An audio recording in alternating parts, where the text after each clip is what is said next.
Makalipas ang ilang sandali, nagtagpo na sina Lin Zichen at ang halimaw. Nakatayo ang halimaw sa ibabaw ng isang gusali, tahimik na minamasdan si Lin Zichen habang naghahanda ang dalawa sa nalalapit na sagupaan. Buong tiwalang ipinakilala ng halimaw ang sarili bilang isang mandirigma ng Three-Eyed Demon Clan, isang lahing kilala sa walang tatalong lakas ng katawan. Nang marinig niyang si Lin Zichen ay mayroon ding kahangahangang katawan, gustong-gusto ng demonyo na subukan kung gaano siya kalakas. Tumalon siya mula sa bubong na may pambihirang lakas at nagsabing panahon na para subukan ang limitasyon ng pisikal na depensa nito. Naglabas siya ng isang malakas na suntok na kayang hamatin ng hangin, direktang tina-target si Lin Zichen para durugin ito sa isang hampas lamang. Ngunit hindi man lang umiwas si Lin Zichen, tumayo lang ito, sumulong siya at sinalubong ang malaking kamao ng demonyo gamit ang sarili niyang direktang counter-punch. Ang resulta, lubos na pagkawasak. Bumigti ang braso ng demonyo dahil sa sobrang lakas ng suntok ni Lin Zichen, na iniwan ang halimaw na sumisigaw sa di paniniwala. Akala pa naman ng demonyo, mahabagin siya dahil iniwasan niya ang ulo ni Lin Zichen para hindi ito mamatay ng di sinasadya, hindi niya maintindihan kung paano ang isang ordinaryong tao ay may ganoong kakilakilabot na lakas. Naiwan siyang lubos na walang magawa habang ang kanyang katawan ay nahahati sa dalawa at bumagsak ng malakas sa lupa. Sa kanyang huling hininga, sinubukan ng nasasaktang demonyo na tanggapin ang kanyang pagkatalo, sinasabi sa sarili na dahil lamang ito sa pagsupil ng planetang mundo kaya hamina ang kanyang tunay na kapangyarihan. Hindi apektado ng mga dahilan ng demonyo, kinamot lang ni Lin Zichen ang kanyang kamay, inaamin pa nga niya na medyo sumakit ang kanyang kamao sa pagsuntok. Napansin niyang may makukuha siya, kaya isinaksak ni Lin Zichen ang kanyang kamay sa dibdib ng demonyo at binunot ang isang kumikinang na berdeng beast core. Agad na iniisip kung anong klaseng mataas na antas na evolusyonaryong mapagkukunan ang maaari niyang ipagpalit dito.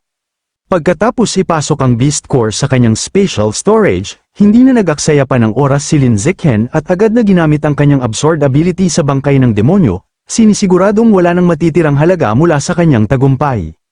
Kinumpirma ng sistema na nasipsip niya ang napakalaking dami ng life essence ng Three-Eyed Demon Race, na dinala ang kanyang bestiary progress para sa lahing yun sa ganap na 100%, ang tagumpay na ito ay nag-unlock ng bagong biological attribute na lakas. Ipinaalam ng sistema na malaki ang pag-upgrade ng kanyang raw physical power, gayunpaman, medyo nabigo si Lin Zichen dahil umaasa siyang makakuha ng cool na abilidad na nakabatay sa mata, sa halip na ordinaryong physical buff lamang. Ngunit biglang naputol ang kanyang pagrereklamo nang bigla na lang may boses na umalingaw-ngaw mula sa wala. Hinihiling na malaman kung sino talaga siya at paano niya nagagamit ang parehong spatial storage at ang kapangyarihang sipsipin ang life essence. Nagulat siya nang makilala niya agad ang boses, ito ay pag-aari ng mapanganib na babaeng may tainga ng Sorrow na nagpakita sa coastal forest noong panahon ng kanilang military training. Desperado niyang minasdan ang paligid ng mga guho, ngunit wala siyang nakitang kahit anong bakas nito. Nagsimula siyang mag-isip kung siya lang ba ay may naririnig na kakaiba. Ngunit bigla namang may kulay rosas na hamog na kumalat sa hangin, ang natatanging amoy nito ay tumama sa kanyang ilong, kinukumpirma ang kanyang instinct na siya nga ay tiyak na nakatago sa malapit, Demon Fox Girl. Bago pa siya makariak, bumulong ito diretso sa kanyang tainga, pilyong tinatawag siyang kanyang maliit na bed slave, at tinatanong kung siya ba ay hinahanap niya. Ang biglaang pagsulpot niya ay nagpalundag sa ating bida palayo sa takot. Nang mahabag ang kanyang loob, tumingala si Lin Zichen sa tuktok ng isang wasak na skyscraper, na nagpapahayag na nabuhay pa nga ito. Nakaupo ng eleganteng nakamasid mula sa itaas ng larangan ng labanan ay ang nine-tailed demon fox. Ngumiti siya pababa na may pang-akit, umaangal kung gaano siya kalupit sa kanilang huling pagtatagpo, sinuri ng sistema ang kanyang antas, Advanced Tier Siyam na Grand Completion. Napagtanto ni Lin Zichen na tumalon ang biological level niya mula sa ordinaryong Tier Siyam na Grand Completion patungo sa Advanced Tier Siyam na Grand Completion, isang malaking pag-angat mula noong magulong pagtatagpo nila sa coastal forest. Agad na sinimulan ng Fox Goddess ang pang-aasar. Umaangal na gusto lang niya sanang gawing personal na bed slave si Lin Zichen, pero sinubukan pa itong patayin siya, bumubulong tungkol sa kalupitan ng mga lalaki. Hindi ito pinaniwalaan ni Lin Zichen, at hiniling niyang malaman kung bakit ganoon na lang ang pagkahumaling nito sa kanya. Gayong ang Origin Land ay punong-puno ng mga henyong kinikilala sa buong mundo. Nginitian siya ng malisyoso ng Fox Goddess at inamin na malakas talaga ang pagnanasa niya sa mga lalaking taga-Earth, sila mismo ang eksaktong type niya. Ngunit lubos din siyang naghihinala, sumandal siya sa kanyang malalaking buntot at tinanong kung paano nga naman posibleng may cheat level na abilidad tulad ng spatial storage at absorb ability ang isang umano'y mahinang tao.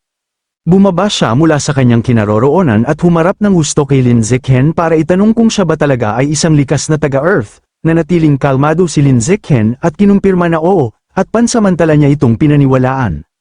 Inilagay niya ang kanyang kamay sa dibdib nito. Napapansin ng may tunay na pagkagulat na tumaas ng husto ang raw strength nito mula nung huli silang naglaban.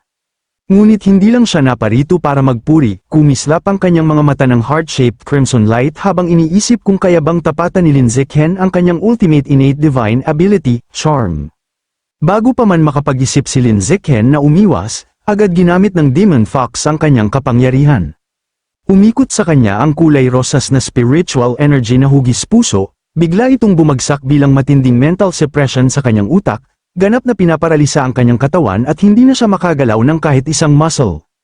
Nakasandal ng mapanuksong ang Fox Goddess sa kanyang balikat, baumulong na dahil naapektuhan na siya ng kanyang charm spell, unti-unti ngunit tiyak na magbabago ang isipan niya, magsisimula siyang mahalin ito, humanga, at magiging sobrang obsessed sa kanya, kaya hinding-hindi na siya titingin sa ibang babae. Baumulong siya ng isang nakakakilabot na babala diretso sa tainga ni Lin Zichen, hindi magtatagal, ang Shanghai City ay ganap na masasakop ng Plant God Cult, at ang mga mutant beast ay tatakip sa bawat sulok ng mundo. Nabigla si Lin Zichen habang casual idinagdag ng Demon Fox na uupo at manunood lang siya sa kaguluhan bilang tahimik na spectator, sabik na masilayan kung kaya niyang magbigay ng nakakabusog na palabas para sa kanya. Bago siya umalis, huli niyang niyakap ito ng mahigpit para masigurong alam nitong sino talaga ang may kontrol, malisyosong ibinunyag na ang apelyido ng kanyang magiging amo ay Su, at ang pangalan niya ay Juju, na sinasabihang tandaan niya ng mabuti ang pangalang iyon. Naglaho si Su Juju sa hangin sa sandaling siya ay umalis, at agad na nawala ang mental suppression, kaya nakapagsimula na ulit kumilos si Lin Zichen. Kahit malaya na siya, may kutob si Lin Zichen na may itinanim itong lihim, ipinagbabawal na sumpa ng malalim sa kanyang katawan, dahil kahit ang sarili niyang spiritual power ay hindi ito matukoy, napagpasyahan niyang mas mabuting hintayin na lamang ang Pavilion Master na si Chi Chingmo na bumalik para tulungan siyang suriin ito habang naglalabas siya ng asul na aura. Sa magandang balita naman, biglang may nagpaalam ang sistema tungkol sa malaking bagay, ang pag-survive sa marahas na rat plague ay nagbigay sa kanya ng progreso patungo sa isang pangmatagalang achievement. Kapag nakaligtas na siya sa 100 extreme disasters, mau-unlock niya ang isang makapangyarihang biological attribute, survival of the fittest, na pagtanto ni Lin Zichen na kapag opisyal na silang i-deploy sa lubhang mapanganib na origin land, madali na lang para sa kanya ang mag-unlock ng passive skill na ito.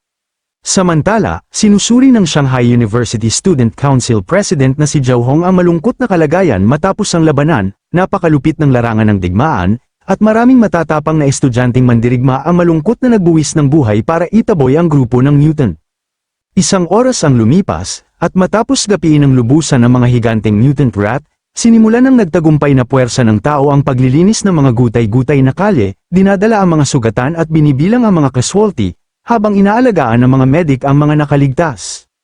Isang espesyal na defense squad ang pumunta sa ilang mutant botanist patungo mismo sa giant crimson tree ng Plant God Cult, upang malaman ng eksakto kung ano ang kanilang kinakaharap. Upang ligtas na maska ng underground root system, da-employ ni Luo Qingyo at ng kanyang mga kapwa cyborg ang mga advanced probe robot diretso sa napakalaking sinkhole sa ilalim ng higanteng puno. Ipinakita ng mga sensor ng probe ang isang malawak na kuweba na puno ng kumikinang na asul na kristal. Ngunit mabilis silang nakaharap sa isang malaking hadlang, ang kailaliman ay mas malalim kaysa sa inaasahan ni Numan, kaya't hindi na makababa pa ang mga robot para hanapin ang ilalim. Ngunit bago pa man nila maproseso ang misteryong ito, biglang sumabog mula sa kailaliman ang nakakatakot na matulis na itim na baging. Napansin agad ni Lin Zichen, Shen Qingon, at Yuyan ang panganib, at sumigaw sila para tumakas na ang lahat. Hindi nag-aksaya ng isang segundo si Lin Zichen, dinampot niya sina Shen Qingon at Yuyan, hinayla palayo habang literal na gumuguho ang lungsod sa likuran nila sa bigat ng mga higanteng, nagngangalit na ugat. Biglang may isang nakakatakot na alon ng mga mutant monster at higanteng halimaw ang bumulusok mula sa mga sinkhole, handa nang lapain ang lahat ng makasalubong.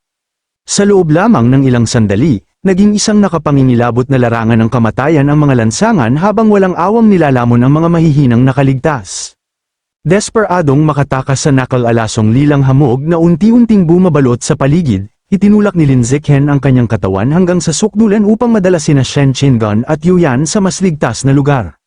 Pagdating nila roon, marahan niya silang ibinaba at agad na inutusang magpatuloy sa pagtakbo. Samantala, siya naman ay babalik sa gitna ng panganib upang iligtas ang iba pang mga estudyanteng naiwan.